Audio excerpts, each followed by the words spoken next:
여러분 안녕하십니까? 전자신문 웨비나 전문 방송 오쇼TV 김희순입니다. RPA는 더 이상 도입의 필요성을 말하지 않아도 기업의 관심은 어느 때보다 뜨겁습니다.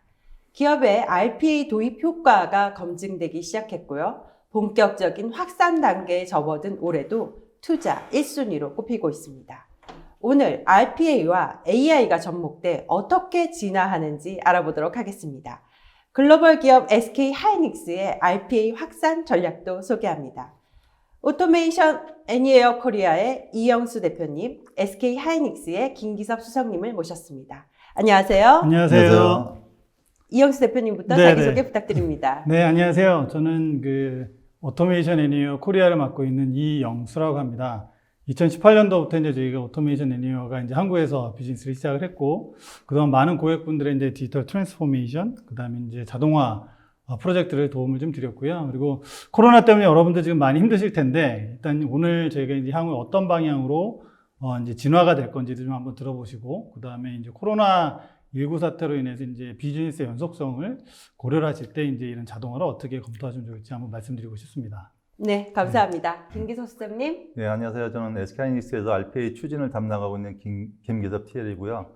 오늘 제가 말씀드릴 것은 2018년부터 한 1년, 한 6개월 정도 저희가 RPA를 추진해왔는데, 추진해오는 과정 속에서 저희가 어떻게 잘 성공했고, 어떻게 하면 RPA가 잘 안 될 건지에 대한 사례 속을 통해서 여러분께서 RPA를 잘 구축하는 데 도움이 되었으면 좋겠습니다. 네, 감사합니다. 오늘 발표는 약 45분간 이어집니다. 저희가 발표하는 동안 여러분들이 궁금한 내용에 대해서 질의해 주시면 답변해 드리도록 하겠습니다. 설문조사도 진행 중입니다. 설문과 질문에 참여해 주신 분들께 소정의 상품도 보내드리고 있으니 많은 참여 부탁드립니다. 그럼 지금부터 2020 RPA와 SK 하이닉스의 디지털 혁신 사례를 살펴보도록 하겠습니다.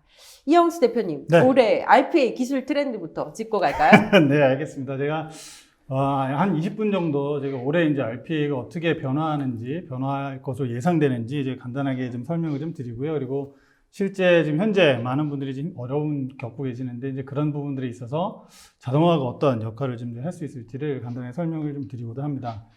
일단 여러분들 많이 아시는 이제 가트너에서도 이제 이 장표를 제가 먼저 소개해드린 이유가 사실 RPA 자체만을 가지고 제가 말씀드리려고 하는 건 아니고요. 이 장표를 자세히 보시면 RPA라고 하는 그 기술 이외에 굉장히 다양한 AI 영역들이 이제 분포가 되어 있습니다. 그래서 최근에 이제 RPA 프로젝트 하시는 분들 보시면 저희한테 챗봇 얘기도 굉장히 많이 하시고요. 그 다음에 머신러닝, OCR, 그 다음에 AI, 굉장히 다양한 그런 기술들을 저희한테 여쭤보시는데 사실은 저희가 RPA의 전문가는 이제 아직까지는 인공지능 전문가는 아닌데 제가 굉장히 많이 깨닫는 것 중에 하나는 실제 RPA 하시는 분들이 굉장히 다양한 어떤 기술적인 부분들을 이제 공부를 많이 하고 계시고 그리고 혁신을 좀 리딩하고 계시다라는 것들을 굉장히 많이 제가 느꼈고 이 시간을 통해서 여러분들한테 이제 한 가지 좀 말씀드리고 싶은 것 중에 하나는 이 RPA를 통해서 굉장히 다양한 그 새로운 기술들을 접할 수 있는 좋은 기회가 될 것이라고 제가 판단을 좀 하고 있고요. 이거는 저희가 2018년도부터 이제 저희 회사에서 바라보고 있는 이제 RPA 로드맵이라고 보시면 됩니다. 디지털 워크포스라고 제가 표현을 하는데 이제 휴먼 워크포스와 비슷하게 디지털 워크포스라고 제가 표현을 하는데 실제 지금 저희가 어디에 와 있냐면 이제 RPA라는 단계를 넘어서 RPA와 AI가 이제 결합된 디지털 워크포스라고 하는 그런 단어로 저희가 말씀을 좀 드립니다. 그래서 작년에 저희가 6월 달에 저희가 일본에 생사를 할 때 그때 이제 손 회장께서 잠깐 말씀 주신 게 이제 RPAI라는 단어를 처음 말씀하시면서 그때 처음으로 언급했었죠. 그렇죠. 그래서 저희도 네. 굉장히 되게 잘 만드신다 단어를. 그래서 근데 이제 저희는 이제 RPA와 AI를 합쳐서 디지털 워크포스라고 표현을 합니다. 그래서 이게 어떤 의미냐면 RPA라고 하는 단순 반복적인 업무를 최적화하는 단순화하는 그런 자동화 툴하고 그다음에 인공지능 기술들이 이제 접목된 어떤 기술들, 그다음에 실제 이제 분석 요 세 가지가 잘 이제 합쳐져서 이제 디지털 워크포스라고 표현을 하고 있고 요 부분들이 이제 어떻게 보면 좀 일반인들이 고객분들이 쉽게 접할 수 있게 앱스토어처럼 이제 보스토어를 통해서 쉽게 배포가 될 수 있게끔 이제 그런 새로운 그 이코노미가 이제 만들어지고 있다라고 제가 바라보고 있고 이제 이거보다 좀 더 진화된 과정이 어디까지가 있냐면 업종별, 네, 업무별로 올해는 이제 더 진화한. 네, 그래서 저희가 생각지 못한 그런 비즈니스 모델들을 고객분들 좀 스스로 만드셔서 네. 저희까지 가고 계신다. 그래서 저희도 굉장히 놀라울 그런 지경이고 그래서 이제 사실은 RPA라고 하는 것들 하나의 기술 영역이라고 보기보다는 아까도 잠깐 말씀드렸지만 이제 아이디어 싸움인 것 같아요. 어떤 아이디어를 가지고 이제 RPA를 활용할 것이냐. 그런 아이디어 싸움이 이제 점점 가속화될 거라고 보여집니다. 그래서 이거를 제가 먼저 보여드린 이유가 제가 그 본사에서 계속 말씀드린 이 로드맵으로 계속 갈 겁니다. 근데 요것들을 올해 이제, 가트너에서 또 이제 말씀 주신 게 증강협력이라고 하는 단어를 통해서 네. 이제 디지털 워커, 디지털 워크포스라고 하는 영역을 또 이제 부각을 시키기 시작하셨고, 이제 제가 바로 다음에 말씀드리겠지만 또 하이퍼 오토메이션, 뭐 이런 형태로 RPA와 AI를 또 이제 융합시키는 이제 이런 기술적인 얘기들을 좀 많이 하고 계십니다. 그래서 최근 들어서 보시면 여기 그 미래 업무가 일터의 가상화 표현을 주셨는데 이게 이 내용을 얘기한 게 사실 1월 달이거든요. 이제 코로나가 확산되기 한참 전에. 네. 그 실제로 일어났네요. 실제로 네. 지금 그래서 일터가 가상화되고 네, 지금 현재 있죠. 여러분들이 네. 어디서 이거를 방송을 보고 계신지 모르겠지만 사실 가상화된 일터에서 지금 다들 일을 하고 계시는데 실질적으로 여기 원격 근무라는 단어도 또 들어가 있습니다. 그래서 어쨌든 지금 저희가 이거의 가장 근본은 뭐냐면 일하는 방식의 변화.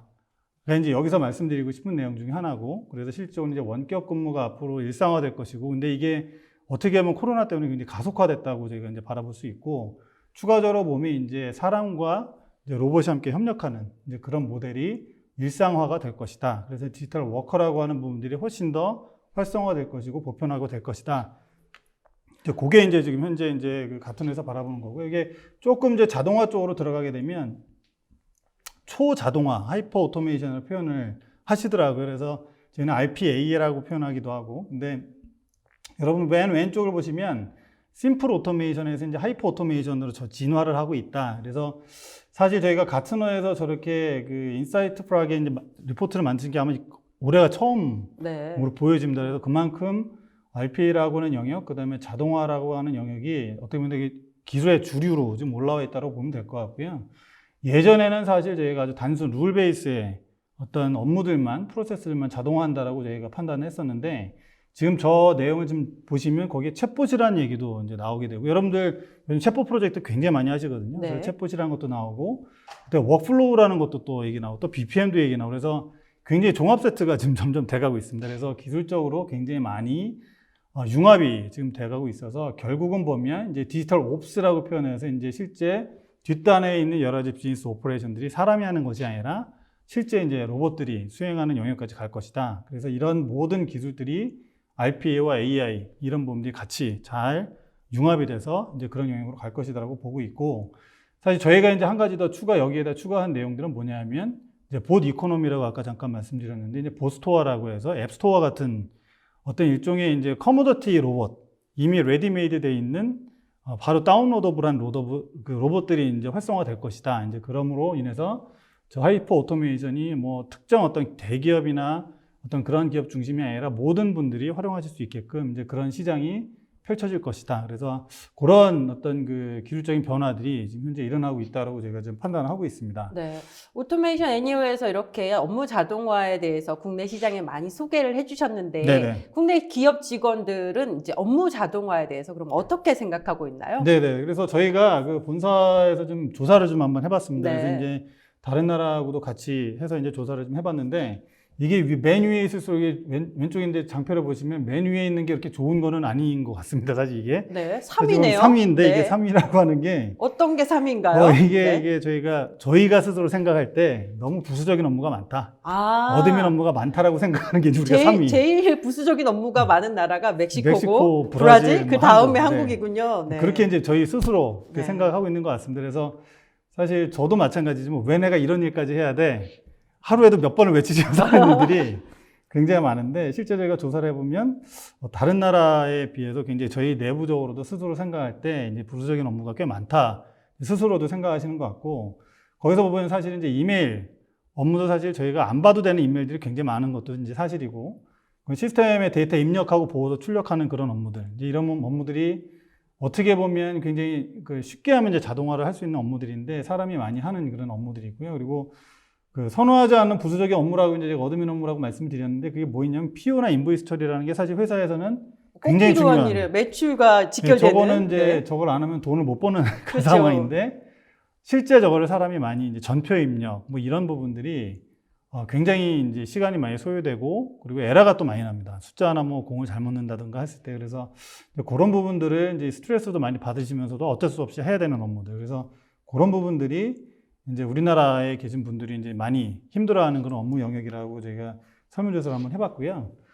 근데 이제 저희가 초창기랑은 좀 다르게 저희가 자동화를 하게 되면 뭐 예전에 뭐 러다이트 운동이 돼가지고 뭐 로봇을 다 일자리가 부신다, 없어질 일자리 거에 없어진다. 대해서 걱정을 많이 했었죠. 굉장히 부정적인 얘기들도 많았고, 근데 저희 초창기 때 저희가 이제 그 비즈니스 시작할 때도 부정적인 내용이 굉장히 많았습니다. 그때 현업에 계신 분들이 이거를 기술적인 차원에서 이제 관심을 시작을 했는데 하다 보니까 이게 자칫 잘못하면 조직이 축소되고 이제 그런 문제가 생기다 보니까 이제 부정적으로 이걸 또 바라보시는 시각들도 꽤 많았는데, 네네. 그래서 이게 뭐 그 필리님께서 말씀하셨는데 이게 부정적인 시각을 어떻게 극복하느냐 이제 또 나중에 말씀을 주시겠지만, 근데 제가 최근에 많이 이제 바뀌었다라고 생각을 좀 네. 들어요. 그래서 2년 정도 됐잖아요. 그렇죠. 얼마 안 네. 됐는데 이만한 이 전환 속도 이렇게 빠른 거는 저희도 보지 못했는데 거의 75%가 굉장히 기술 대비에 긍정적이다라고 이제 판단을 좀 하고 계시고, 또 아까 이제 부장님께서 말씀하셨던 것처럼 지금 뭐 굉장히 각광받고 있고 모든 분들이 관심 가지고 있는 영역인 것처럼 사실 많은 분들이 진짜 관심을 가지고 이거 긍정적으로 한번 본인의 업무에 도입을 해보시려고. 그래서 반 정도, 50% 정도가 로봇을 동료로 이제 인식을 하는 네. 그런 일들이 벌어졌다고 합니다. 그래서 제가 2년 전에 일본에서 이런 일이 있었거든요. 일본에서 동료라고 해서 실제 로봇에다 이름을 붙여가지고 붙여줬죠. 그래서 네. 직원 그 만족도 조사했는데 그 친구가 1등을 했다는 그런 웃지 못할 사연이 있었는데. 무슨 장군의 이름을 붙여줬던 것 네네네. 같은데요. 네네. 되게 유명한. 네. 근데 일본의. 이제 그 친구가 1등을 했답니다. 근데 24시간 걔는 쉬지도 않고 일만 하고. 뭐 일만 하고 그러니까 이제 전기만 꽂으면 그쵸, 되는. 그러니까 컴플레인도 네. 안 하고 그래서 그랬다라는 우스갯소리가 있는데, 국내 고객분들도 보면 이제 로봇을 이제 하나의 동료로 내 자리를 없애는 게 아니라 나하고 같이 협업을 하는 그런 모델로 이제 생각을 하시는 거고, 그리고 실제로 이제 업무에 대해서 어떤 업무를 이제 자동화를 할까 이제 그런 부분들도 많이 이제 알게 경험을 많이 하셔서 이제 PO 인보이스부터 시작해가지고 자동화 대상한 업무들을 생각보다 많이 요즘 이제 발굴을 스스로 하시는 경우도 좀 많고요. 그리고 뭐 좀 있으면 이제 SK에서도 말씀하시겠지만 이제 행복 추구와 이게 과연 무관하냐, 이게 네. 42% 정도가 자동화를 이제 워라밸의 하나의 중요한 모멘텀으로 생각하다, 수단으로 생각하고 계시다. 그래서 저희가 우리나라 같은 경우는 52시간 때문에 더 이런 일이 있는데, 그러니까 이런 부분들을 통해서 보시면 이제 우리나라에 계신 많은 분들이 자동화를 되게 긍정적으로 적극적으로 도입하려고 지금 준비 중이시라는 걸 제가 알게 됐습니다. 네. 이렇게 변화가 있었는데요. 올해 그럼 RPA 트렌드는 어떻게 될까요? 네, 지금까지 이제 대외 이제 시장조사 기관에서 말씀드린 거고, 저희가 이제 오토메이션 애니어가 그동안 저희가 많이 경험을 하면서 고객분들한테도 이제 여쭤보고 저희들이 느낀 것들을 좀 정리를 좀 해봤는데, 이제 올해는 이제 계속 말씀드린 것처럼 똑같이 지능형 자동화를 이제 저희가 뭐 지능형 자동화를 통한 산업 전반은 이제 디지털 트랜스포메이션이 가속화될 거다. 그래서 저희가 바라보는 게 이제 사실 코로나 바이러스가 뭐 BC하고 AC라고 이제 표현을 굉장히 그렇죠. 많이 하는데, 네. 이제 있기 전에도 말씀드렸지만 사실 지금 최근에 가장 커다란 이슈가 되는 것 중에 하나가 이제 비즈니스 연속성을 어떻게 확보할 것이냐. 그래서 재택근무를 통해서 이제 비즈니스에 어떻게 임팩트가 있는지, 그리고 실제 공급망 관리를 지금 이게 어떻게 하면 이게 잘할 수 있을지. 그래서 지금 어떻게 보면 자동화, 디지털 워크포스라고 하는 영역을 단순하게 이제 자동화 툴로 보시는 게 아니라 하나의 비즈니스의 연속성을 확보하기 위한 전략으로 또 생각하시는 분도 계십니다. 그리고 네. 실제 다양한 아이디어들이 좀 나오고 있고, 그런 아이디어들을 뒤에서 간단히 설명을 드릴 거고요.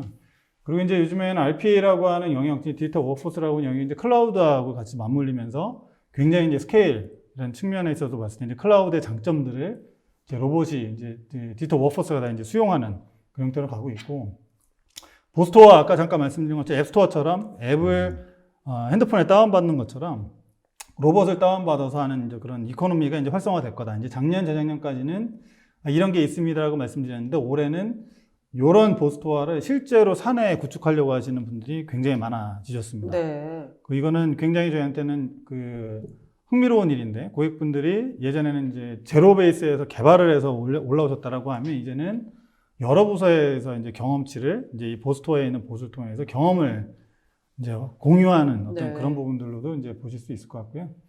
그래서 이게 재밌는 측면인데, 디지털 워크포스 플랫폼으로 해서 새로운 비즈니스 모델, 만드시는 고객분들이 그럼 좀 진정한 디지털 트랜스포메이션이네요. 그렇죠. 이제 고객분들 스스로 로봇을 만들어서 그걸 가지고 또 새로운 모델을, 사업 모델을 이제 만드시는 고객들 또 파트너들이 많이 지금 생기시고 계셔요. 그래서 이제 그런 부분들이 재밌는 부분이라고 보면 되고, 또 이제 여기 하이닉스에서 좀 이따 말씀드리시겠지만 지금까지는 파일럿 프로젝트 굉장히 많이 하셨습니다. 파일럿 프로젝트 많이 하셔서 이제 이게 효과가 있다라는 이제 경험을 하셨는데, 이런 부분들은 이제 전사 확산 하는 부분들, 그 다음에 실적으로 여기 이제 AI 기술들이나 머신러닝 기술들을 이제 확보를 하셔서 조금 고도화하는 측면에 굉장히 집중을 좀 많이 하고 계시고요. 그래서 전반적으로 봤을 때 지금 저희가 이제 맨 밑에 무어의 법칙이냐 오토메이션 법칙이냐 그러다 웃기는 얘기 말씀드렸는데, 이제 네, 오늘 SK 이제 하이닉스에서 나와서 이제 네. 또 무어의 법칙을 그래서- 한번 언급해 주시는 건가요?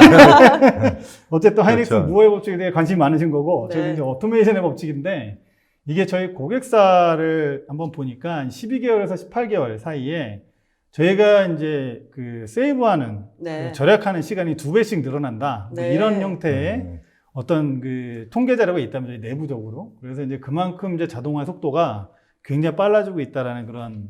그래서 그걸 오토메이션 로우로 정의하셨군요. 네, 그래서 네. 저희가 이제 오토메이션 애니웨이, 그래서 이제 오토메이션 로라고 이제 정의를 저기 했습니다. 그래서 그런 일들이 있고요. 또 다른 하나가 이제 뭐 계속 말씀드리는 거긴 하지만 이제 AI 기반 네. 지능형 자동화가 앞으로 계속 이제 진행이 될 거다. 그래서 지금까지는 어떻게 보면 이제 룰 베이스의 단순 자동화였다라고 하면, 이제 앞으로는 AI 기술들이 접목이 돼서 예측하는 모델들, 그리고 실제 여러 가지 다양한 실시간 데이터들을 확보해서 예를 들면 이런 부분들 이제 경영층에 어떤 의사결정할 수 있는 인사이트를 드리는 이런 부분들도 지금 저희가 많이 하고 있고요. 그리고 제가 좀 또 하나 또 재밌는 단어가 이제 오토메이팅 오토메이션이라고 하는 약간 말장난 같은.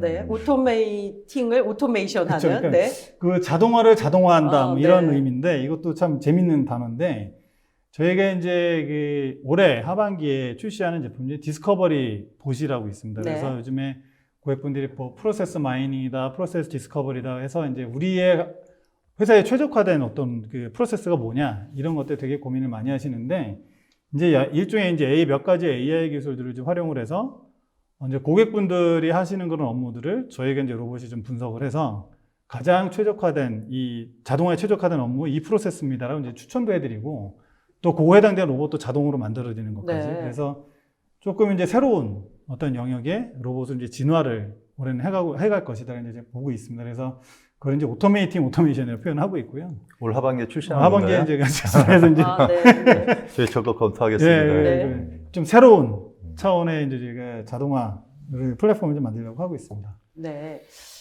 말씀하신 대로 요즘에 이제 코로나19로 인해서 비즈니스 환경의 변화가 심한데요. 그럼 여기에서 RPA가 어떤 역할을 할 수 있을까요? 네네. 이것도 사실 요즘에 굉장히 관심을 많이 가지시고 저희한테 질문을 많이 주시는 영역이기도 하고, 또 저희들 스스로도 사실 이제 이게 자동화가 이 코비드 19이라고 하는 영역이 어떻게 접목이 될 수 있을까를 저희 고민을 좀 많이 해보고 있고요. 근데 보시면 아시겠지만 일단 사람이 만날 수 없는 환경이 되었잖아요. 네. 그래서 오늘 어쨌든 또 재택근무하다 오신 것이죠? 하다가 오긴 왔는데 네. 그래서 이게 예전에 되게 익숙치 않은 환경이었는데 이제는 이제 원격 회의하는 것들이 굉장히 익숙해져야 되는 그런 상황이 됐고, 그러다 보니까 그러니까 회사 내에서 업무를 하지 못하는 일들이 꽤 많아져서 누군가는 회사에 있어야 되는데 이제 이런 부분들이 그럼 이제 로봇으로 할 수 있냐 없냐. 로봇은 회사에서 근무시키고 이제 네. 사람은 바깥에서 일하는. 네네.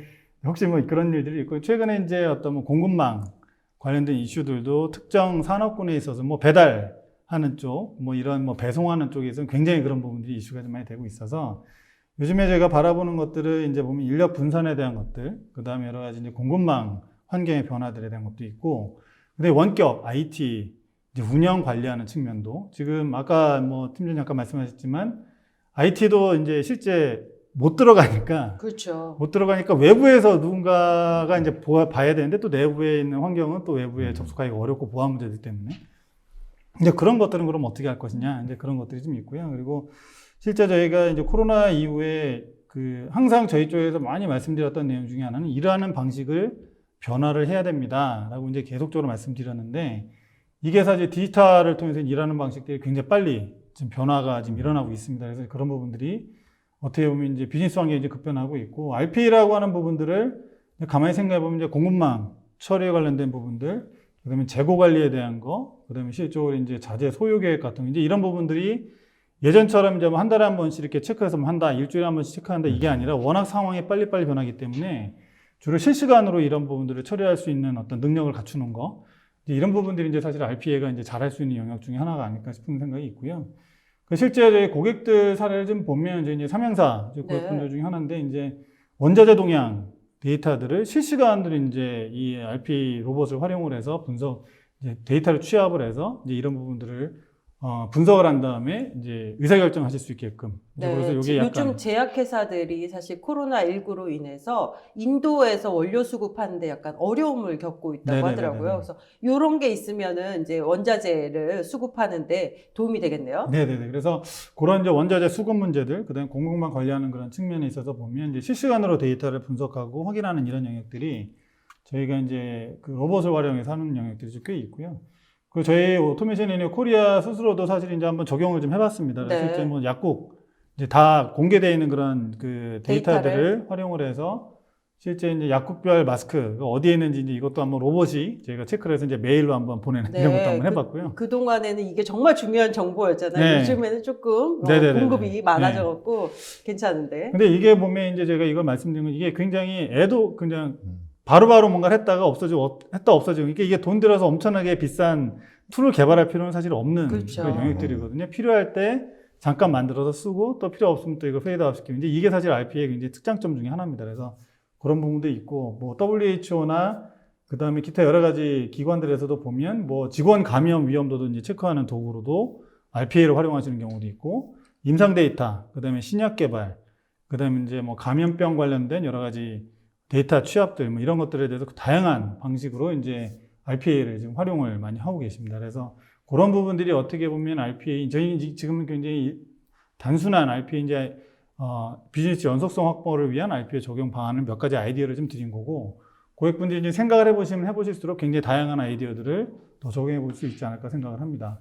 이제 마지막인데요. 사실 이제 저희가 2020년도는 이제 RPA를 넘어 이제 진짜 지능형 자동화를 어떻게 할 거냐. 그래서 저희가 많은 분들이 힘들어 하시는 것 중에 공부를 더 많이 하셔야 되는 그런 문제도 좀 있고, 그래서 디지털 워크포스를 좀 활용해서 기업의 연속성을 이 시기에 저희가 어떻게 확보를 할 거냐, 이제 그런 부분들을 같이 저희가 이제 고민하고 지원할 수 있도록 최선을 다하겠습니다. 감사합니다. 네, 감사합니다. 지금까지 올해의 RPA 트렌드를 살펴봤습니다. 지금부터는 두 번째 파트인데요. 글로벌 반도체 기업인 SK 하이닉스가 RPA로 어떻게 디지털 혁신을 이루고 있는지 알아보도록 하겠습니다. 팀장님, 네. 우리 SK 하이닉스에서 RPA를 도입하게 된 계기가 무엇이었습니까? RPA 도입하게 된 경위는 한 두 가지 정도가 있는데요. 하나는 저희가 시스템을 많이 만들다 보니까 실제 사용하는 분들이 시스템을 통해서 일하는 것들이 본연의 업무 외에도 너무 많은 일들을 소비하고 있다. 그래서 업에 대한 만족성이나 일하는 것에 대한 만족도 많이 떨어져 있는 상태이기 때문에 어떻게 더 잘해줄 거냐라는 고민이 있고, 두 번째는 주 52시간 주 50시간 그런 체제로 전환하다 보니까 일하는 시간이 많이 줄었지 않습니까? 그래서 네. 일하는 시간을 어떻게 효율적으로 높여줄 수 있을까라는 고민에서 출발했다고 보시면 될 것 같습니다. 네, 그럼 본격적으로 SK 하이닉스의 디지털 혁신 추진 배경을 알아보도록 하겠습니다. 저희가 추진 배경으로는 시스템을 많이 만들다 보니까 데이터에 대한 처리 작업이 너무 많이 생기는 그런 일이 빈번히 생겼고요. 두 번째는 저희가 회사가 커지다 보니까 외부에 있는 사람이 저희 내부로 많이 들어오는 경우가 생겼습니다. 그렇죠. 그래서 타사와 저희하고 IT 환경을 비교하다 보니까 여기는 왜 이런 거 안 되어 있어? 이런 거 해주면 안 돼? 이라는 이렇게 요구가 많이 생기기도 했고, 세 번째는 데이터가 저희가 반도체 제조업이다 보니까 테크가 많이 발전하다 보니까 데이터량이 많이 증가가 됐습니다. 네. 증가가 되다 보니까 데이터를 가공하거나 부족하나 이런 측면에 한계가 부딪히다 보니까 이런 측면에서는 더 이상 안 되겠다. 그래서 뭔가 획기적인 변화를 가져와야겠다라는 근본적인 변화를. 예, 그렇죠. 근본적인 일하는 방식의 변화를 가져오는 그런 계기가 되었다고 생각할 수 있겠습니다. 네, 그럼 어떻게 디지털 혁신을 추진하셨는지요? 그전에는 시스템 중심으로 이제 일을 해오던 것들을 사용자 중심으로 좀 변화를 해보자. 사람 중심으로 바꾸신 거네요. 네, 그렇죠. 저희가 이제 그전에 IT 서비스하는 그런 입장에서 데이터를 알아서 시스템 서비스 해주고 알아서 쓰세요 하던 것들이 아니라 사용자가 내가 진짜 일하기 편하게끔 하는 그런 구조로 뭔가 좀 바꿔주겠다는 생각을 가지고 출발하게 된 거고요. 그런 측면에서는 서버 단위에 있는 디지털 혁신을 위한 그런 내가 시스템에 대한 획기적인 개선이 있었고, 또 하나는 사용자 측면에 대한 개선이 필요한데, 그럴 때는 이제 구성원들의 행복을 위해서 어떻게 변화 줄 것인가에 대한 고민을 하던 게 첫 번째 RPA라고 보시면 될 것 같습니다. 네, 구성원의 행복을 위해서 어떤 뭐 플랫폼을 만드셨나요? 네, 플랫폼을 네. 만들었는데요. 플랫폼 같은 경우는 저희가 크게 보면 한 3단계로 구분되어 있는데요. 하나는 데이터를 잘 분석할 수 있게끔 하는 그런 환경 구성하는 측면이 있었고요. 두 번째는 사용자 중심 업무 환경하는 구축, 그러니까 예를 들어 워커플레이스라는 개념인 건데요. 그전에는 시스템에 사람들이 접속해서 내가 필요한 데이터를 가져오고 필요한 정보를 꺼내와서 또 넣고 하는 작업들을 나한테 필요한 정보가 와서 내가 사용하기 쉽게끔 만드는 그런 환경 구성하는 거라고 볼 수 있겠고요. 세 번째는 내가 일하는 것들을 내가 직접 일하는 것이 아니라 실제 보트한테 시켜서 보시 내 일을 대신해주고 나는 조금 더 부가가치 있는 일을 해주게끔 하는 그런 개념을 도입하게 됐습니다. 로봇과 이제 동료의 개념. 네, 그렇죠. 로봇이 이제 내 일을 뺏어가는, 아까 지난번에 말씀하셨지만 뺏어가는 것이 아니라 내 일을 대신해주거나 아니면 협업하는 체계로 가져가는 측면. 네네네. 그러면서 구성원들의 행복 지수를 좀 높일 수 있지 않을까 이렇게 생각하게 됐습니다. 네. 그 말씀하신 게 되게 놀라운데요. 그 구성원의 행복을 위해서 네. 업무를 자동화하신 그 도입 목표가 참 따뜻한 것 같아요. 네.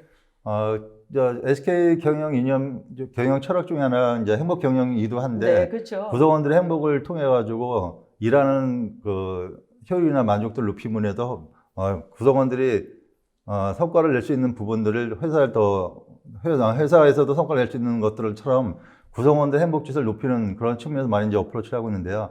그래서 구성원들의 행복을 가장 밀접하게 접근할 수 있는 부분이 어떻게 보면 내 옆에 있는 보시나 내 주변에 있는 환경이 있는 건데, 그게 가장 RPA가 효과적이지 않을까라는 생각에서 출발하게 됐습니다. 네. 각각의 구성원들에게 어떻게 보면은 로봇 비서 같은 사람들을 네, 하나씩 그렇죠. 붙여준 거네요. 네, 맞습니다. 네, 그렇습니다. 네. 그러면 구성원들의 행복을 위한 업무 자동화를 한 SK 하이닉스의 RPA 추진 방식을 좀 알아보도록 하겠습니다. RPA는 그 업무를 혁신하는 가장 필요한 도구이다 보니까 구성원뿐만 아니라 경영체인 분들이 RPA에 대한 정확한 이해를 통해서 RPA를 지질하실 때 그냥 예전 IT처럼 시스템화해주고 자동화해주는 그런 개념이 아니라 업무를 변화를 주는 그런 개념이다 보니까 실제 구성원들에 대한 변화를 주기 위한 윗분들의 관심이 이제 첫 번째로 필요한 거고요. 네. 두 번째는 구성원들이 내 일에 대한 변화를 가지고 오기 때문에 내 스스로 내가 내 일을 좀 편하게 하겠구나, 아니면 내 일을 좀 효율적으로 하겠구나는 인식의 변화, 이 두 가지 측면에서는 위에서는 그런 인식의 변화가 필요한 거고요. 구성원들은 내 일을 좀 효과적으로 변화하겠다는 일하는 병신의 혁신에 대한 이런 변화가 필요한 이런 투 트랙을 진행하였다고 보시면 될 것 같습니다. 네. 그러면은 어떤 업무에 먼저 적용을 하셨어요? 이제 RPA라는 것들이 초기에는 가장 쉬운 일부터 시작을 하는 게 좀 맞을 것 같습니다. 너무 네. 복잡하거나 어려운 일보다는 우리가 하고 있는 일 중에서 가장 단순 반복적인 일들을 쳐다보면 실제 엑셀을 한다든지 아니면 시스템에 접속해서 데이터를 내려받거나 입력하거나 이런 쉬운 일부터 시작을 하는 게 가장 맞을 것 같고요. 그래서 저희가 초기에 검토한 업무를 보게 되면 주로 시스템에 접속하는 업무라든지 엑셀 업무라든지 아니면 뭐 PDF를 가지고 해석하는 업무라든지 이런 업무들 위주로 많이 이제 개선을 하게 되었습니다. 네. 그러면은 실제로 구축한 사례를 하나 소개해 주시죠. 저희는 이제 반도체 업을 하다 보니까 폐기물이 계속 발생할 수밖에 없는 상황인데, 네. 폐기물들을 정부에 있는 사이트에 일정 기간 동안 폐기물 반출한 것들 등록을 해야 되는 그런 업무를 추진하는 규제네요. 꼭 네. 해야 되는. 네. 이걸 안 하게 되면 이제 과태를 물게 되는 이런 네. 상황이 되는데요. 이제 그 상황에서 그 해당된 담당 업무자는 평일뿐만 아니라 주말에도 나와서 그 업무를 해주고 시스템에 접속해주고 이런 일을 해주는데, 실제 주말에도 나와서 시스템에 접속하거나 할 때 이게 정부에 있는 정부에 있는 그 시스템이다 보니까 접속이 다 안 될 경우도 있고, 그러면 이 사람들의 그 접속이 제대로 될 때까지 늦게까지 남아서 일을 처리하다 보니까 일에 대한 만족도도 떨어지고 주말에도 출근에 대해서 보다 보니까 너무 힘든 상황인 거예요. 그래서 행복하지 이것들을- 않은. 직원이 되게 행복하지 행복하지 않은 않은 거죠. 상황이네요. 네. 그래서 그것들을 어떻게 하면 행복해 줄까 싶어가지고 그 구성원들이 하는 일들을 시스템으로 보수로 다 대체해 주는 역할을 해서, 최근에는 그 구성원들이 그 일을 많이 줄여가지고 다른 업무로 전환해서 일에 대한 만족도가 되게 높은 그런 상황이 그런 됐습니다. 정보나 이런 규제에 관련된 입력해야 되는 업무들이 굉장히 네. 많으실 것 같네요. 실제 정해진 시간에 업무를 처리해야 되는 일들 같은 경우에는 보시 처리 아주 좋은 업무라고 할 수 있겠습니다. 사실 컴플렉스나 또는 법적 업무를 해결하는 측면에서는 가장 좋은 효과라고 볼 수 있고요. 그렇게 할 수 있는 이유는 보시 하다 보니까 업무 처리를 할 수 있는 실수를 안 하게 됩니다. 안 하게 되다 보니까 정확하게 일을 하다 보니까 실제 구성원들이 일하는 만족도 상당히 높은 그런 경우가 되겠습니다. 네, 제가 추진 효과 물어보려고 했는데 다 대답을 해주셨네요. 조금 더, 네. 예, 실제 보시하는 일들은 단순 반복적인 일들 처리하다 보니까 보시 대부분 일을 처리하게 됩니다. 그래서 저희가 사람이 하는 업무 대비 한 99%의 업무가 감소됐고요. 또한 업무 처리 속도가 사람이 수작 업무를 하게 될 경우에는 접속하고 처리하고 하는 이런 업무 대비 한 2.6배 정도 업무 속도가 되게 빨라졌습니다. 네. 그러다 보니까 저희가 작년에 한 37명의 신입사원을 채용한 듯한 그런 효과를 가져왔고요. 비용 측면에서 한 20억 정도에 대한 비용 효과를 가져왔습니다. 그래서 우리가 RPA 같은 경우에는 새로운 신입사원들이 들어와서 내일을 대신해주는 그런 개념처럼 어떻게 보면 사이버 엠플로이 같은 그런 역할을 담당하게 될 수 있을 수 있다고 판단합니다. 이렇게 그 직원들의 뭐 행복을 위해서 RPA를 도입했는데 네. 만족도는 어땠나요? 만족도는 초기에는 그 구성원들은 RPA가 내 일을 뺏어가는 거 아닐까? 뭐 이런 생각 때문에 네, 우려가 대부분 있었고요. 그런 생각을 약간 많이 하죠. 네. 거절하는 일도 있었는데 초기에 이제 작은 일부터 이제 업무에 대한 것들을 구현해주고 그들의 만족도를 체크해봤더니 10점 만점에 평균 한 8.8 정도는 나왔고요. 그 다음에 저희가 이제 빨리 대응해줘야 되는 그런 일들도 있는데 이건 좀 이따 설명이 나오겠지만 대체적으로 내일이 하고 있는 일들을 대신 해주다 보니까 업무에 대한 만족도 상당히 높은 그런 효과를 가져왔고요. 가장 대표적인 가장 대표적인 그 효과 있는 거는 내가 하고 있는 업무들을 다른 업무로 대체할 수 있다라는 이런 가장 큰 거 있었고요. 또 하나는 이제 신속하게 업무를 처리하다 보니까 여기서 업무 만족도 상당히 높은 그런 결과를 가져왔습니다. 네. 이렇게 SK 하이닉스에서 어떻게 보면 1단계 RPA를 추진하신 거였는데요. 네. 이걸 하시면서 느낀 점 좀 말씀해 주시죠. RPA 같은 경우에는 그 작은 단위의 태스크 오토메이션이라고 보게 되면 사실 큰 단위의 조직 단위의 프로세스 오토메이션에 좀 가깝다고 볼 수는 있겠습니다. 작은 단위에서 추진하게 되면 작은 성과를 가져오고요. 네. 큰 뷰를 보고 큰 단위에서 추진하게 되면 큰 성과를 가져오기 때문에 크게 보고 추진하는 것이 바람직하지 않을까라는 생각이 들고, 두 번째는 구성원들에 대한 그 이해를 시키는 게 가장 필요하지 않을까라는 생각이 듭니다. 구성원들은 자기 하고 있는 일들을 보태대 뺏길 거라는 그런 약간 우려, 걱정이 많은데 그들을 그게 아니라 업무를 대신해주고 같이 상생하는 이런 일들을 할 수 있겠다라는 이런 변화 관리가 되게 이제 필요한 것 같습니다. 그 다음에 이제 RPA에 대한 성과에 대한 것들을 지속적으로 추적 관리해야 되는데 RPA가 단순히 업무에 대한 자동화뿐만 아니라 업무에 대한 효율성이 높아짐으로 해서 어떤 업무의 성과를 가져야 되는데 이 성과에 대한 추적 관리를 통해서 성과가 배가가 될 수 있게끔 그런 KPI 관리를 정확하게 찾아내서 KPI 관리를 잘 추적 관리에 더 크게끔 만드는 게 필요한데요. 이런 것들을 좀 잘 하게 되면 성과가 좀 크지 않을까 판단됩니다. 네. 이렇게 1단계 진행하셨는데 앞으로의 방향성은 어떻게 되나요? RPA라는 것이 초기에는 저희 이제 IT 하는 분들이 많이 구현해 주는 작업을 많이 했습니다. 네. RPA라는 것이 아까 서두에 말씀 나왔다시피 구성원들이 자기의 그 사이버 비서처럼 데리고 일을 할 수 있는 그런 개념이 되다 보니까 구성원들이 자기 일을 시키는 개념이 필요하지 않습니까? 그래서 이것들은 구성원들이 실제로 개발할 수 있게끔 하는 그 DIY라는 것들 저희가 올해부터 본격적으로 추진해서 구성원들이 RPA 기술을 내재화해서 내 보처럼 만드는 작업을 현재 하고 있습니다. 그러기 위해서는 플랫폼이라는 걸 만드는 작업을 현재 하고 있고요. 플랫폼이 완성이 되게 되면 구성원들 스스로 내 옆에 있는 사이버 비서를 만들어서 개발할 수 있게끔 환경 구성하는 작업을 통해서 RPA 민주화라고 이제 얘기할 수 있겠습니다. 네, 민주화. 예, RPA 민주화라고 많이 얘기했는데 구성원 스스로 내 일을 시킬 수 있는, 내 일을 만들 수 있는 이런 작업을 할 수 있게끔 하는 작업 현재 계획하고 있습니다. 그런 구성원들이 그렇게 하려면 교육이 좀 필요할 것 같은데요. 그렇습니다. 그래서 네. 교육은 저희가 실제 현업에서 파워 유저라는 분들을 선택을 해가지고 그 사람들은 이제 어떻게 보면 전도사 역할을 하게 됩니다. 그래서 특정의 외부에서 전문 교육을 받고요. 내부에서 실습을 통해서 RPA들 경험을 통해서 효과가 나는 것을 검증한 다음에 다른 구성원들한테 전파하는 이런 역할을 하게 되는데 그분들이 이제 교육을 받는 작업을 현재 하고 있고요. 지금은 교육을 어느 정도 끝나고 나서 내부에서 사례를 만드는 작업을 하고 있습니다. 사례를 만들어서 내부 전파하는 작업을 이제 기획하고 일종의 있습니다. 변화 관리를 지금 네, 하고 그렇습니다. 있습니다. 근데 지금은 저희가 조금 빨리 다른 회사보다 그 부분을 좀 빨리 앞서간 상황인데요. 보통은 성숙도가 우리 내부의 전사 확산이 어느 정도 된 상태에서 그다음에 내재화를 통해서 구성원들이 이제 봇을 만드는 계획을 가게 되는데 저희는 확산하는 과정에서 같이 하다 보니까 어떻게 보면 두 개 패럴로 가고 있다라고 보시면 될 것 같습니다. 좀 빠르게 진행하고 있습니다. 네. 아까 말씀하실 때 그 인텔리전트 RPA 플랫폼을 만드신다 이런 얘기 하셨었는데 네. 이걸 추진하게 된 것도 얘기 좀 해주시죠.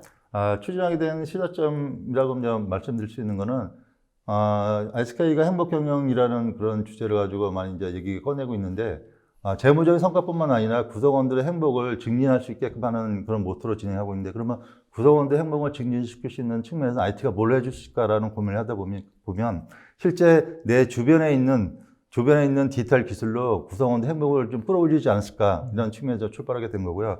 두 번째는 비즈니스가 더 잘 되기 위해서는 IT를 충분히 활용할 수 있는 계기가 되지 않을까라는 생각이 드는데 디지털 혁신을 통해서 비즈니스에 대한 어떤 성과를 배가시킬 수 있는 이런 부분이 좀 필요하지 않을까라는 생각이 들고 마지막으로는 저희가 RPA를 여러 회사를 검토하다 보니까 저희랑 지속적으로 계속 관계를 가서 저희도 RPA를 통해서 구성원들 행복 시설을 높여주기도 하고 같이 파트너들도 같이 성장할 수 있는 이런 회사를 찾던데 이제 그때 오토메이드 애니어라는 회사를 찾아가지고 같이 현재는 협업해서 같이 진행하고 있고요.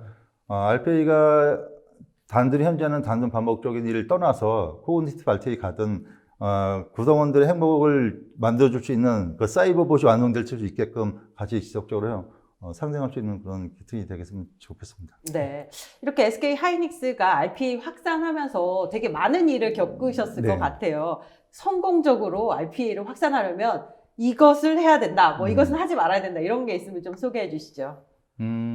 아까 서두에 잠깐 말씀드렸다시피 전사적인 공감이 필요할 것 같습니다. RPA가 하나의 DT 도구나 IT 도구라고 생각하게 된다면 그냥 자동화하니까 그냥 RPA를 해줘가 아니라 자동화를 하기 위해서 자동화가 아니라 내 업무에 대한 혁신이나 개선을 하기 위해서 RPA가 필요하다는 그런 인식의 변화가 필요할 것 같고요. 그러기 위해서는 이게 그냥 단순히 IT 도구처럼 시스템 해줘가 아니라 내 업무를 혁신하기 위해서는 이렇게 약간 변화된 모습도 상상하기도 하고 변화된 모습을 상상한 것들을 구현해줘. 이런 생각이 들기도 필요한 거죠. 그래서 어떤 혁신의 도구로 바라봐야 되지 않을까라는 생각이 들고요. 두 번째는 RPA가 구성원들이 직접 만들어야 되지 않습니까? 그래서 교육을 잘 시켜야 된다고 생각합니다. 현재 RPA는 구성원들의 어떤 업무의 혁신의 변화를 위해서는 구성원들이 스스로 잘 쓰게끔 만드는 환경이 필요한데 그것들을 강구하게 되면 저희가 IT가 이제 단순히 해주는 일로 하다 보면 그 확산이나 전파가 좀 더 되지 않을까라는 생각이 듭니다. 저는 그런 게 좀 많이 필요하지 않을까 생각이 듭니다. 네, 직원 스스로 만들어 쓰는 문화를 확산시켜야 된다는. 네, 그렇습니다. 네, 지금까지 이렇게 많은 설명해 주셨는데요. 총 정리 부탁드립니다.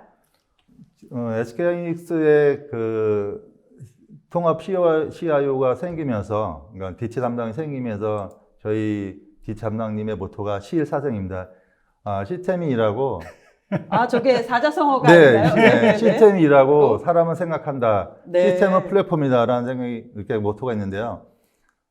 디지털을 통해서 우리 구성원들은 너무 단순 반복적이거나 시스템 하는 데 매달리지 말고 시스템이 하는 일들은 보트한테 맡기고 사람은 조금 창의적이고 생각을 많이 하는 그런 데 집중해서 업무에 대한 생산성을 높이는 그런 계기가 되게끔 그런 모토를 아주 많이 추진하고 있고요. RPA는 단순한 업무 자동화가 아니라 이러한 방식의 혁신, 변화를 일으키는 장기적인 변화 관리로 봐야 된다고 이렇게 생각이 됩니다.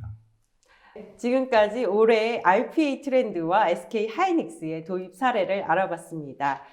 저희가 발표하는 동안 여러분들이 많은 질문 주셨는데요. 질문 중에 뽑아서 답변해 드리도록 하겠습니다. 설문조사도 여전히 진행 중입니다. 설문에도 많은 참여 부탁드립니다. 그러면 질문 드리도록 하겠습니다.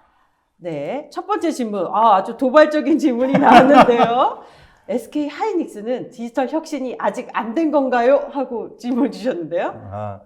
저희가 새로 통합 CIO가 된 이후에 2023년까지 인텔에서 컴퍼니를 만들 목표로 추진하고 있고 현재 2023년은 아직 안 됐기 때문에 2023년이 되게 되면 오토노머스 컴퍼니가 될 수 있게끔 그런 작업을 현재 하고 있고요. 현재는 진행 중이라고 보시면 될 것 같고, 현재는 한 7분 정도 넘지 않았을까라는 생각이 듭니다. 그래서 밑에 있는 그런 기반 다지는 작업을 현재 하고 있고요. 2023년 정도 되면 하이닉스가 새롭게 아마 큰 발표를 하지 않을까 생각이 듭니다. 오토노머스 인터넷 컴퍼니를 만들기 위한 그런 사전 작업 현재 진행 중에 있다고 보시면 될 것 같습니다. 네, 완벽하게 디지털 트랜스포메이션을 다 한 기업은 사실 아직까지 네, 찾기는 그렇죠. 되게 쉽지는 어렵죠. 없죠. 네. 네, 네. 다음 질문 드리도록 하겠습니다. RPA를 고객의 입장에서도 변화 관리가 가능하도록 구현이 가능한가요? 예를 들어 정형적인 업무 방식도 시간이 지나면서 조금씩 변할 텐데 그 조금의 차이로 매번 새로운 소프트웨어 로봇을 도입하는 건 무리일 것이라고 생각합니다. 이렇게 답변 주셨어요. 제가 말씀드릴 수 있는 것도 있고 혹시 뭐 네, 한번 네. 먼저 네. 듣고 추가 저희 답변 같은 경우는 보면 이제 그 개발을 하실 때 저희 로봇을 이제 세분화해서 개발하는 그러니까 일종의 모듈 혹은 레고 블록처럼 이제 개발을 하시라고 이제 가끔 말씀을 좀 드리기도 합니다. 그래서 네. 실제 변화가 있을 때 그 이제 변화된 부분을 이제 수정 보완하는 그런 형태로 이제 말씀을 드리고 새로운 소프트웨어 봇을 도입을 하신다라는 것보다는 실적으로 이제 그런 모듈들 각각의 로봇들을 조금 수정 보완해서 이제 필요한 통합하는, 모듈만 그렇죠. 끼우는 형태로. 그런 형태의 네. 이제 방법들인 거고 아까 말씀드린 그 보스토화 그다음에 뭐 보스의 민주화라고 말씀 잠깐 주셨는데 이제 앞으로 그렇게 여러 부서에서 만들어진 로봇들이 이제 공용, 뭐 공유 뭐 이렇게 되다 보면 약간 업무 방식이 변하더라도 이제 바뀌는 부분만 처리할 수 있는 로봇들은 이제 수정 보완해서 통합하는 형태로 그렇게 운영하시는 경우도 가능합니다. 저희 SK하이닉스에서는 그런 이제 작은 변화를 계속 손을 대서 수정할 수는 없지 않습니까? 그래서 플랫폼이라는 걸 구축하는 걸 우리가 이제 계획하고 있는데 플랫폼이라는 거는 아까 대표님 말씀하셨지만 사용자들이 쉽게 개발, 운영할 수 있게끔 하는 환경 구성하는 걸 저는 이제 플랫폼이라고 이제 표현을 하는데 실제 사용자들이 자기 업무의 변화를 매번 IT 구현하는 분들한테 해달라고 할 수는 없잖아요. 그래서 어텐디드 봇이라는 걸 만들려고 하는데 그럴 경우에는 표준화된 그런 미리 레지된 봇을 가져다가 그 변화된 것들 자기 스스로 변화된 걸 반영해서 이제 개발 쓸 수 있지 않습니까? 그것처럼 봇 플랫폼이라는 걸 만들게 되면 실제 작은 변화는 그거 실제 사용하는 분들이 실제 변화를 조금 개선해서 쓸 수 있는 거고요. 또 하나는 이제 그것들이 표준화될 수 있는 부분들에 대해서는 이미 그 메타봇이라는 플랫폼을 만들어서 또 활용할 수 있게끔 이렇게 활용하는 게 맞지 않을까 하는 생각이 듭니다. 네, 실제로 역시 경험을 네. 얘기해 주시니까 좋은데요. 그렇죠, 네, 다음 질문 드리도록 하겠습니다. RPA가 많은 도움이 될 것 같은 생각은 드는데요. 하지만 내부 조직도 부족하고 RPA에 대한 지식이 부족합니다. 이런 경우 RPA를 단계적으로 적용하는 방식과 여러 가지 적용 아이템을 한 번에 적용하는 방식 중에 어느 것이 더 좋을지 궁금합니다. 저는 네, 실제 제가- 프로젝트 네. 하셨어요. 네네. RPA는 그 초기 도입할 때 POC라는 과정을 거쳐서 검증을 한 다음에 전사 확산하는 작업을 보통 하게 되는데요. POC 할 때는 기능에 대한 검증할 때는 효과가 좋다.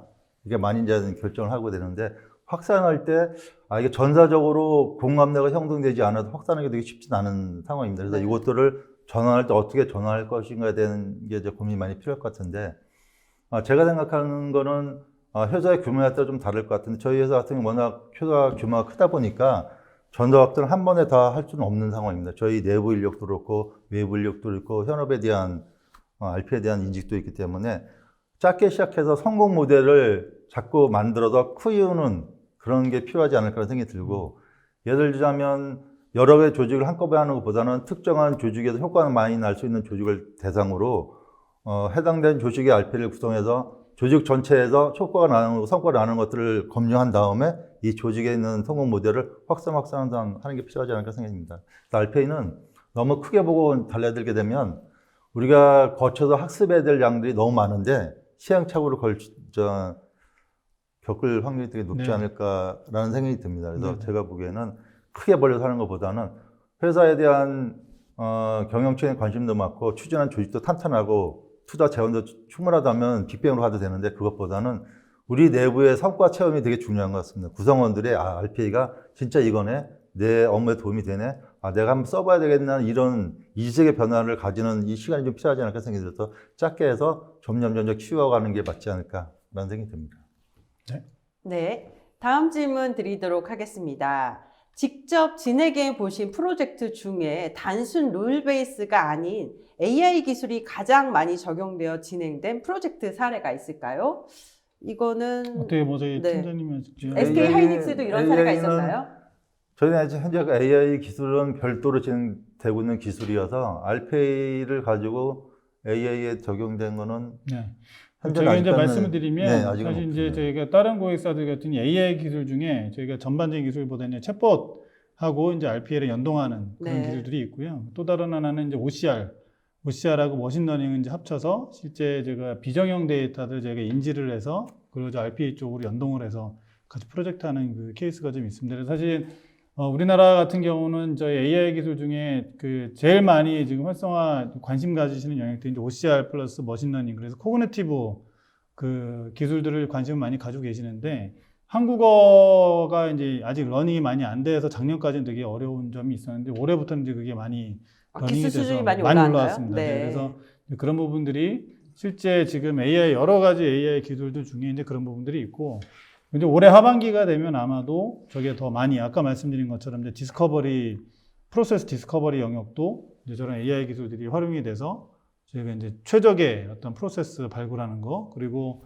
실제 예를 들면 프리딕션, 그러니까 예측하는 모델도 RPA하고 그 예측하는 AI 기술들하고 이제 합쳐서 이제 진행되는 거. 그래서 사실 그 미국이나 뭐 타 외국에서는 보면 AI 기술에 접목된 사례들이 이제 많이, 왜냐면 저희보다 RPA를 먼저 했었으니까. 네. 근데 이제 우리나라는 이제 최근 들어서 이제 그 AI 기술들을 RPA와 같이 접목하는 그런 케이스들이 좀 늘어나고 있습니다. 네, 이제 부연 설명을 좀 드리면, 지금 뭐 지사님께서 말씀하셨지만 SK하이닉스도 그 OCR 같은 경우나 아니면 STT 그 챗봇 같은 경우를 네네. 검토 중에 있는데, 사실 RPA라는 것이 그냥 단순 반복적인 일을 하긴 하지만 내 주변에 내 비서처럼 하려면 내 말도 이해하고 음성으로 말을 지시하는 것들을 다른 보트한테 시키거나 이런 것들이 궁극적으로 이제 실현이 돼야 되잖아요.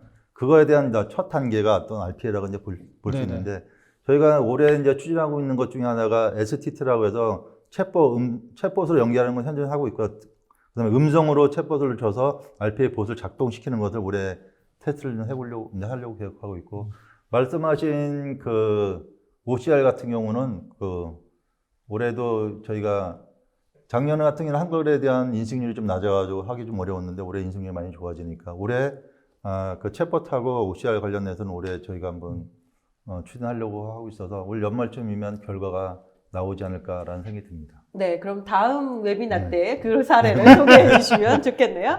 네, 다음 질문 드리도록 하겠습니다. RPA 솔루션을 도입하면 RPA 봇 생성과 운영은 전적으로 도입사에서 해야 하는 것인가요?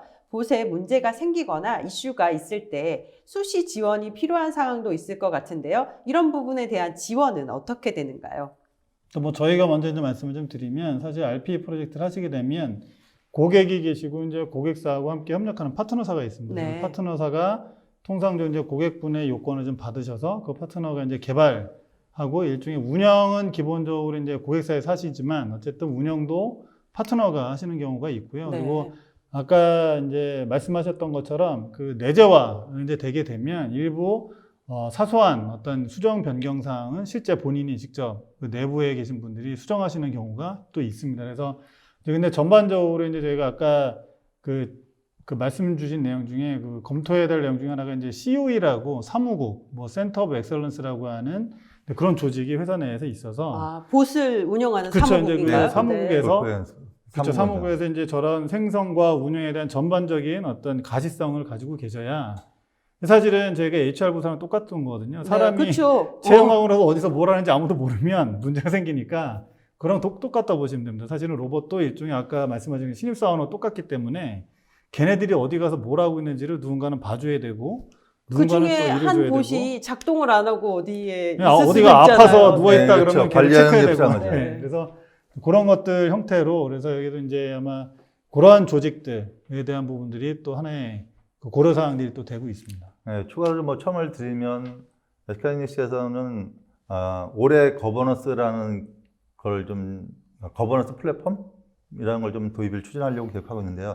저게 이제 구현하고 운영하는 측면에서는 RPA는 사실 구현보다는 운영이 더 중요할 것 같아요. 네. 구현은 법 같은 경우에는 운영하다 문제 생기면 아까 말씀한 비즈니스에 대한 거를 중단될 수도 있고 내가 하는 일에 이제 스톱될 수 있기 때문에 구현을 잘하는 것도 좋지만 운영을 어떻게 효과적으로 잘 할 것인가에 대한 고민을 많이 해야 되는 부분은 확실한 것 같습니다. 그래서 저희 같은 경우에는 그 운영을 효과적으로 잘 하기 위해서는 거버넌스 플랫폼을 정확하게 만들어서 구현할 당시에 운영을 더 잘하게끔 하는 그런 구현하는 걸 노력을 많이 할 거고요.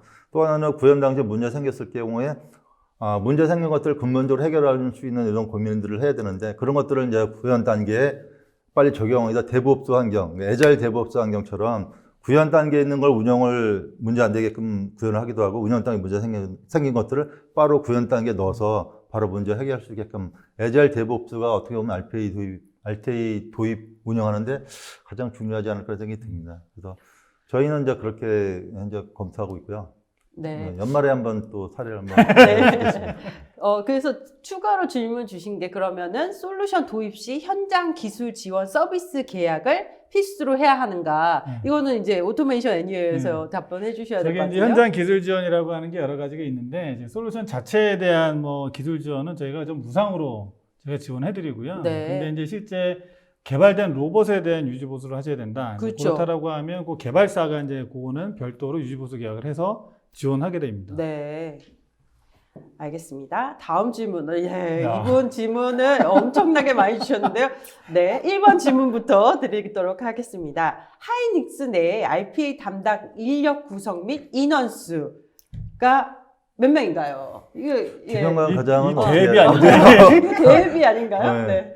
하이닉스 공개하실 수 있는 범위 내에서만. 네네. RPA는 저희는 사실 하이닉스 내 전담 CO에 있는 DT 안에, 그러니까 IT 조직 내부에 있습니다. 네. 내부에 있다 보니까 전설을 확단하는데 살짝 애로사항은 있긴 합니다만, RPA 담당 인력은 현재 한 5명 네. 정도로 현재 추진하고 있고요. 사실 좀 부족한데 더 늘리려고 현재 계획하고 있습니다. 네. 그리고 제조업 내에서 가장 RPA 효율이 좋은 업무는 어떤 것이었나요?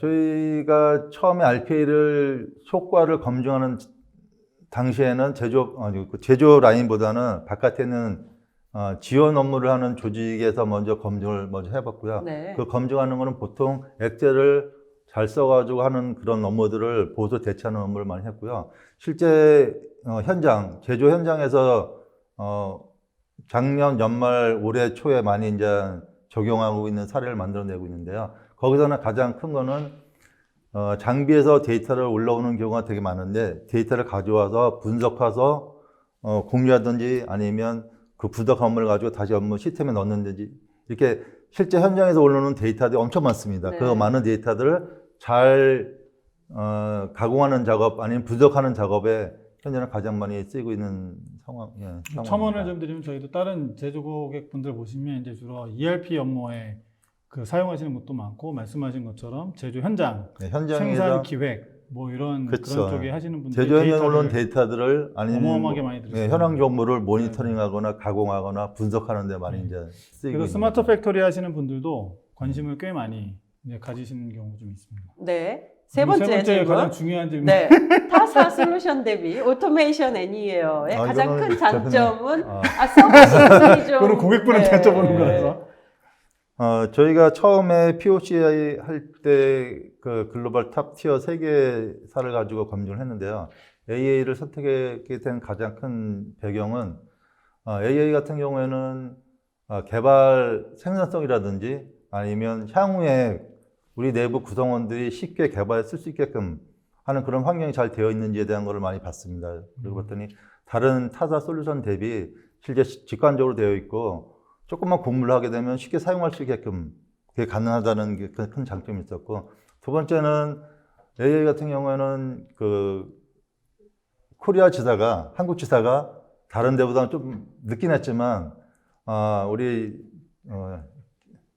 지사님께서 저희 회사와 같이 파트너십을 맺어가 적극적으로 많이 해줬는데, 그 대표적인 게 저희가 프로젝트를 진행할 때 사실 그 인도에나 AA 본사에 있는 인력들이 저희한테 와가지고 실제 RPA를 저희는 처음 하기 때문에 많이 의존할 수밖에 없는 상황인데, 솔루션에 대한 그런 장점도 있지만 그 솔루션을 가지고 구현해주는 그 장점도 필요하거든요. 그 구현할 때 실제 우리가 올바르게 하고 있는지에 대한 점검도 해주고 개발 플랫폼을 가져와서 실제 개발 잘하고 있는 건지 이것들에 대한 점검이나 컨설팅하는 게 엄청 저희한테 많은 도움이 됐습니다. 그래서 두 가지 관점. 하나는 솔루션이 되게 사용하기 좋게끔 그리고 향후에는 IT 구성원뿐만 아니라 현업에 있는 구성원이 잘 쓸 수 있게끔 그런 장점이 있고요. 두 번째는 외부 또는 컨설턴트 인력에 대한 적극적인 지원을 통해서 저희가 RPA를 빠르게 검증한 다음에 확산할 수 있는 그런 계기가 되었다는 거. 두 가지 관점에서는 AI가 가장 괜찮을 것 같고요. 네, 오늘의 단점. 아주 핵심 메시지였던 것 같은데요.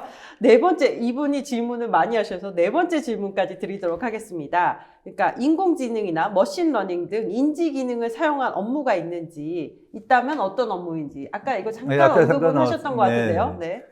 현재 AI를 그 RPA가 직접 할 수 있는 상황은 아닙니다. 이게 판단하는 게 아직까지는 코그니티브 RPA까지 가지는 않았기 때문에. 다만 현재 RPA가 AI 업무를 아니 머신러닝 업무를 실행하게끔 하는 지시를 하는 그런 보는 역할을 할 수 있는 거죠. 그리고 여기 RPA가 코그니티브 RPA까지 올라가기 전까지는 그런 역할을 수행할 수밖에 없는 거고요. 아까 말씀드린 IQ봇이 그러니까 OCR 같은 IQ봇이라든지 아니면 챗봇 연동하는 작업은 그 다음 단계 넘어가는 그런 봇 종류인 건데 이건 올해 저희가 한번 경험을 통해 가지고 다음에 사례를 한번 공유할 수 있게 공유가 가능할 것 같습니다. 네, 마지막 질문 드리도록 하겠습니다. RPA 적용 전에 업무 프로세스 정의가 중요할 것 같은데요. 업무 프로세스 프로젝트를 선수행하고 RPA 적용 프로젝트를 수행하는 게 맞는지 아니면 같이 진행을 해야 하는지요? 어떻게 해석해야 네, 이거 어차피 저기 직접 해보신? 네, 네. 두 가지 관점에서 좀 봐야 될 것 같은데요. 그 업무의 변화가 필요한 것들은 가급적이면 PI를 하고 나서 업무에 대한 것들을 개선하는 작업을 한 다음에 RPA를 구축하는 게 바람직하지 않을까라는 생각이 들고요. 다만 굳이 PI 업무에 대한 개선을 할 필요가 없는 것들을 그 프로세스에 넣어서 업무를 막 억지로 개선하는 거는 사실 바람직하지는 않을 것 같아요. 그래서 처음에 RPA를 도입하는 그 업무를 분석을 할 때 업무에 대한 거를 개선할 필요가 있는 건지 아니면 이걸 개선하는 것보다는 안 하고 현재는 보스에다 정의해서 단순한 태스크 오토메이션 할 건지 그러니까 분류가 필요할 것 같고요. 이 개선하는 업무가 아닌 업무 아닌 것 같은 경우에는 RPA로 바로 이제 구현해 주면 되는데 개선할 필요가 있는 업무 같은 경우에는 조금 반드시 업무에 대한 것들을 향후 방향성을 고려해 가지고 좀 좋은 방향으로 업무를 다시 재편하는 작업을 한 다음에 그때 RPA를 설계하는 게 바람직하지 않을까 생각합니다. 이렇게 하는 것이 나중에 봇을 운영할 때 에러가 적게 나고 운영하는 데 효과적이지 않을까라는 생각이 듭니다. 네, 오늘 긴 시간 동안 답변까지 감사합니다. 이영수 지사장님 마지막으로 소감 한 말씀 부탁드립니다. 예, 저희 이렇게 어려운 그 시기에 저희한테 이렇게 좋은 그 기회를 마련해 주셔서 너무 감사드리고 오늘도 저희가 많이 느꼈지만 사실 작년하고 또 다른 굉장히 수준 높은 질문들 그리고 수준 높은 어떤 컨텐츠들이 좀 계속 나오고 있어서 어쨌든 저희도 더 열심히 좀 공부해야 되겠다는 생각이 들고요. 그리고 지금 코로나 사태가 좀 많이 지금 힘들어 하시는 분들이 많은데 어쨌든 건강 모두들 주의하시고 그리고 저희가 이 코로나 사태로 인해서 아까 잠깐 말씀드렸던 것처럼 이제 비즈니스 연속성을 어떻게 그럼 확보를 할 것이냐 그런 고민을 하실 때 이제 이런 디지털 워크포스나 이제 RPA, AI 이런 부분들도 함께 이렇게 고민을 해보시면 더 좋은 전략과 방법들이 나오지 않을까 싶습니다. 그래서 또 저희도 열심히 최선을 다해서 할 거고요. 그래서 건강 또 주의해 주시면 감사하겠습니다. 네, 네. 감사합니다. 네. 지금까지 올해의 RPA 트렌드와 SK 하이닉스의 도입 사례를 알아봤습니다. 다음 주 21일 화요일 오후 3시에는요, 30분 만에 RPA 봇을 직접 만들어보는 핸즈온 세션을 마련해봤습니다. 직접 봇을 만들어보고 싶은 여러분들의 많은 참여를 부탁드립니다. 오늘 오쇼TV는 여기까지입니다. 오늘 웨비나 발표 자료와 다시 보기는 일주일 안에 업데이트됩니다. 시청해주신 여러분 감사합니다.